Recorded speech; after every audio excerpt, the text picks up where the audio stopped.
Hey guys, this is OddOneGaming. This is going to be another Raid Shadow Legends video. So we have the Fire Night tournament that started for the Timid Fusion right now, and I guess this was the best time for me to show you a new epic that they have released, and maybe some of you might be pulling during this weekend because, well, we have the 2x Sacred, so people might be pulling Sacreds, and while you're doing that, you might be getting some new epics. But the one that I'm talking about is the new High Elf epic that has been released, which is Neldor Rimeblade.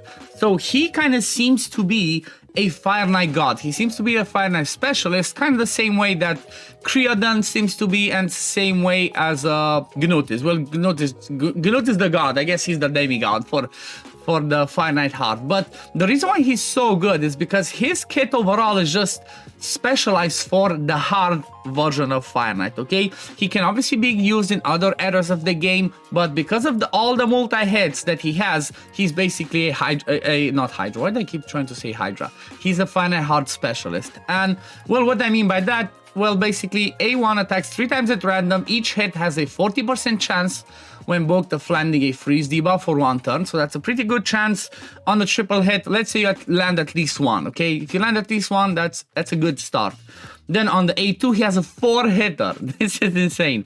4-hitter. There's not too many champions in the game that do 4 hits. Like the ones that come at the top of my head are Foley and Coldheart. And then there's the new epic, the Ogrin epic, Woosgar, something like that. So having a 4-hitter basically just straight up screams Fire Knight. And you know what? Even if you're talking about lower stages, if you don't need a freeze, just for somebody to bring you the multi-hits, he can be amazing. But on this 4-hitter, the first and the second hit have a 75% chance of landing decreased accuracy. So it should land most of the time. Obviously, if the shield is up, it's not gonna land. And then the third and the fourth hit, so it's not like, 4 second and then 2 random hits. It's like 2 and 2. And the third and fourth will have a 75% chance to land a decreased accuracy. This is honestly not as useful for Fire Knight Heart, from my point of view. Unless, like, I don't know, maybe you land that and then the Fire Knight gets a turn and you might have a chance to resist the decreased speed, but this is not gonna help you that much there. However, the 4-hit and the decreased attack can be useful. Then on the A3, attacks all enemies 2 times. Each hit has a 50% chance of landing a 30% decreased speed buff. This one again goes to 75%, so again you should land it most of the time. And it also heals him by 30% of the damage dealt. So far he just screams, like I said, Fire Knight, hard, decreased speed, freeze, triple hit, quad hit on the A2, but there's more to his kit, and then there's an interesting passive. Whenever an ally places a freeze debuff, this champion has a 30% chance to attack the target with their default skill. So this one is actually amazing. If you pair it with somebody, like I said, like a Gnut that has a freeze on the A1, he will have a chance to proc that pretty often, and the more freeze champs you have, the better the chance. So what I did is I just tried to put a team together to be as free-to-play relatable as possible, but I'm considering this team to be like, if you've been playing for a while and you got the Gnut fusion. So the team that I put together was Gnut, because he's obviously amazing for this one, then Neldor himself, then I brought in Yakar of the Scourge, which is one of the better freezers in the game that can also do damage, and you know what, everybody can get him from the clan shop. You just need to buy his fragments for like 20 weeks, then you can get him, and he's a pretty useful champion, not just for Fire Knight Heart, but he can do some damage, he can do some, he can have some tricky stuff. So I brought in Yakar of the Scourge in the team, then I brought in Stag Knight, which is the hero that's gonna bring you the decreased speed, and then also brings you decreased defense, decreased attack AoE. You could also use Tomb Lord if you have him. Tomb Lord's a better version because Tomb Lord has a triple hit on the A1. I just chose to go with Stag Knight because I'm trying to keep it as little legendaries as possible and, make it as free-to-play relatable as possible. And then the last spot over here is Farrakhan the Fat for his ally attack that you're gonna want at the shield. Obviously, Farrakhan can be replaced with whoever you have as an ally attacker. The better options will always gonna be obviously somebody like a Lady Mikage. Then there's somebody like a Longbeard that attacks with the whole team. And then there's Lona Tharil that also attacks with the whole team. I think there's only 3 in the game that makes all of them attack. And then when it comes to Farrakhan, he only makes everybody else attack, not himself. So you're kind of losing on a hit when it comes to higher stages, but for stage 6, this one works pretty easy. So, and it's a pretty fun and fast run, It's one of the harder dungeons, if not actually the hardest dungeon to tackle, the Fire Knight Heart, and having you know, having Neldor as another option, look at those hits. He does almost 100k on that A2. But having Neldor as another option for you know, for those freezes, for the other utility, for waves and whatnot, makes it really good. Because the thing is, they do need to release more and more heroes for that have kits specific for Fire Knight Hard, as there's not too many. Like I said, the best ones are going to be Gnut, then Creodan the Blue is pretty good, then there's obviously Yakar the Scourge, that's pretty good, but not you know, not the best, and now Neldor comes in as another one. So we're pretty fast past the waves, 40 seconds. Now when we get to the boss, you're gonna see attack, look at the 4 hitter in there, then 3 hits gonna be from Gnut, then we're gonna get double hit from Yakar. I'm gonna show you the presets, and then, okay, I think this one was a mistake from me, because we should have had the ally attack. I think he procs, I think we killed the wave too fast, so that's something that you can keep in mind. So as an example, let's run that again. So he opens with this one, then does not use it. Do not use this because I have him in a reflex set, okay? So because I have him in a reflex set, he should come back to the ally attack as fast as possible. And obviously, if you get him a little bit faster, that's gonna be better. Let's try that again. I don't know what's been happening lately. Like, I have to say this now that we noticed. In the past month or so, every time I'm trying to showcase a run, or like, you know, make a guide and show a run on any of the games, because, like, you know, I'm doing this, I'm doing content on Raid, but I also have a Dragonair channel where I do guides and stuff like that. Make sure you go check that one out, by the way. It should be in all of my videos in the pinned comment and description. But every time I'm trying to show a team, I swear, every time I get to fail. I don't know why it's happening. Every single time, the first run has to fail. Just like RNG says, you know what, I'm gonna make you fail this time around. But hopefully this time he gets enough turns so that he can proc that reflex and come back to that ally attack, because you want that ally attack to be off cooldown once you get to the boss. If you see that you have a problem and you don't have it, just do not use it on the first wave. You know, it's not mandatory. You see that we killed the wave pretty easily, so just disable his ally attack and just have it ready over here. And now the ally attack happens, and watch, boom, boom, decrease speed lands, and then Gnut does those freezes. Okay, we got some freezes from him as well. More freeze trying to come from there. Okay, more A1s, more freezes. And the good thing is like this, on this lower stage, even if we actually would get hit, we are lucky because we have the decrease attack from Stag Knight. So even if we do get a hit, we should still be fine and come back to our come back to our skills and be able to kill it pretty fast. Because on stage 6, the Fire Knight is not moving as fast, and that's obviously gonna be helpful because you can rotate through your people. Let me just quickly show you the presets like I mentioned. So for Yakar, I don't use the AoE on the first wave, I use it on the second one. And then on the boss part, I make him open with the A1 because I want the double hit.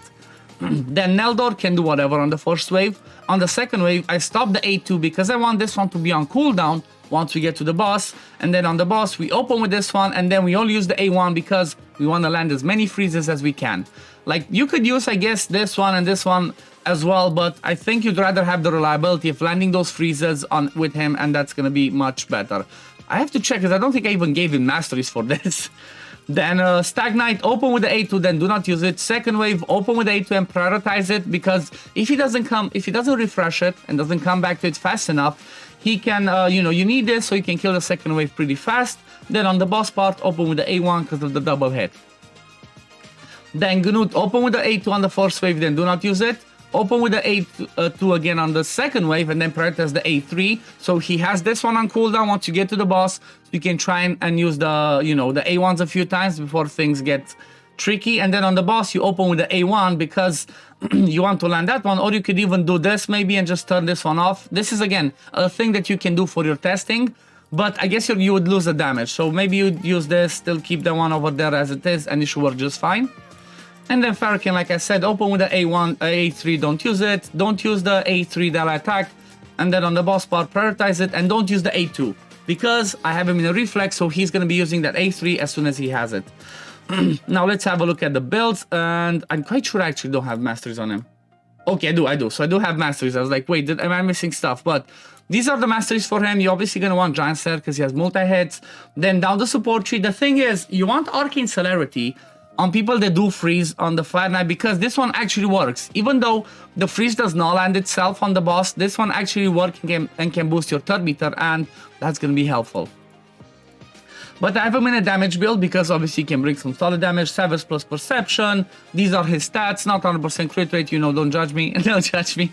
But it's close enough, so you kind of want to do it like this. You want to have enough accuracy to land his debuffs, good speed, and then make him do damage. And the way that I wanted to have him is to be one of the first ones to go before the ally attacker, especially because you want to do those 4 hits first before the ally attack happens, as when the ally attack happens you want the shield to maybe already be down and then start landing those freezes.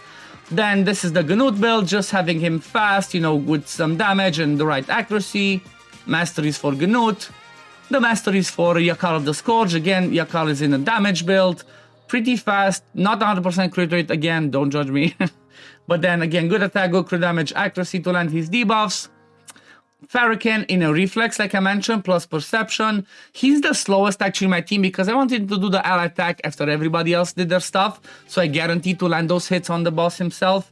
And then I also tried to push a little bit of damage, not too crazy. I mostly care about having the reflex. War Master on him. And then the last one, which is Stagnite, which I have in the vault.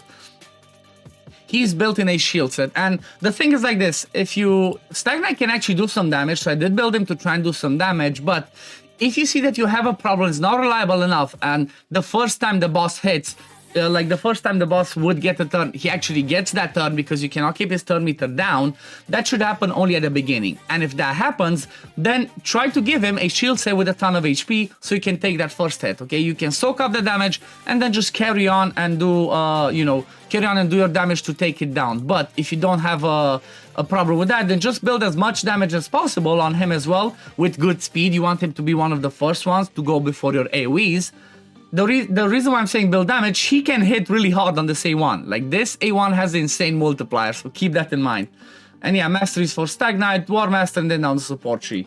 Also keep in mind, this is really important, the positioning, okay? So the positioning, you want to have Yakar in the lead because he brings you attack in all battles. Then second one, you want to have Neldor because he's going to do those 3 hits. Then third, you want to have Stagnite, so you have a chance, like when you break the shield on stage 6, the Stagnite should have a chance to land at decreased speed, because by the time he hits, the shield should be down. So having them like this guarantees if the shield is down, you have a chance to land at decreased speed, and obviously you will have Gnut that guarantees you 3 freezes to land. So that's why you want to have them in this order. And obviously Farrakhan last because he does not join the ally attack himself. If you had somebody else as an ally attack, you would move them further up in the position so they do their hit before everybody else does, okay? So you'd have them something like this. But yeah, anyway, I guess this is gonna be a photo video today, guys. I hope this is helpful. I hope this gives you an idea of, you know, how you can use him and what team you can build around Neldor for Fire Knight, because he should make, you know, tackling Fire Knight on hard pretty easy. And you saw, even though it's just stage 6, we did under 2 minutes run, and that's pretty fun. But anyway, this is gonna be a photo video today, guys. As always, if you do enjoy my content, don't forget to like this video, subscribe to the channel to see when I upload next, and I'm gonna see you on the next one. Peace, love, take care, everyone. Bye, guys.